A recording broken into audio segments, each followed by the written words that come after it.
لما تسمع أغنية فيروز رجعت الشتوية وريحة شوربة العدس معبية البيت، هيك بتتأكد إنه فصل الشتاء بلش.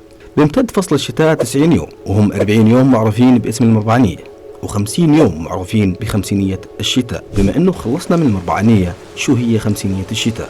تسمى خمسينية الشتاء حسب عدد أيامها ال50 يوم، وبتبدأ من 1 شباط وبتنتهي ب22 أذار، تتألف من السعودات الأربعة حسب القصة التي تداولها التراث الشعبي، قصة الراعي سعد اللي قرر يسافر وكان الجو دافي ومشمس، وفكر سعد إنه الشتاء خلص وما سمع لنصيحة والده وكبار أهل قريته لا يحمل معه اللي يحمي في نفسه من البرد سواء حطب أو الفرو.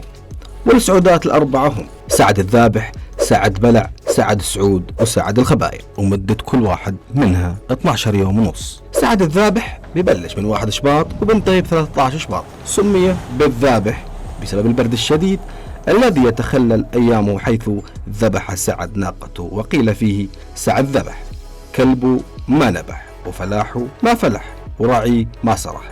سعد بلع من 13 شباط ل 25 شباط، سمي ابلع لأن الأرض تبلع الماء الأمطار خلال أيامه بسرعة. وعن أكل الراعي سعد للحم ناقته بعد ذبحها، وقيل فيها سعد بلع طاب الماء وانبلع. سعد سعود من 26 شباط بتبلش لغاية 10 أذار، تبدأ فيه بوادر دخول فصل الربيع، حيث تبدأ أوراق الأشجار والأزهار بالنضوج والتفتح وتنمو الحشائش. وطلعت الشمس بتلك الفترة بعد العاصفة، وفرح سعد لنجاته، وحين أراد سعد قطع أغصان الشجر ليشعل النار للدفء وجد بها الماء يسري، فسميت بذلك كناية عن فرحة سعد لنجاته.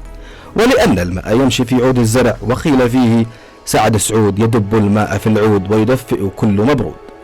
أما سعد الخبايا من 10 أذار ببلش وبنتهي ب22 أذار، حيث تخرج الأفاعي وخبايا الأرض من سباتها الشتوي، معلنة انتهاء خمسينية الشتاء وبدء الربيع، آخر فترة من خمسينية الشتاء، حيث تبدأ به الأفاعي وغيرها من الحيوانات التي كانت بفترة السبات الشتوي بالخروج من الأرض، وقيل فيها سعد الخبايا بتطلع الحياة. ويصادف الاعتدال الربيعي هذا العام يوم 20 أذار، بتساوى فيه الليل والنهار،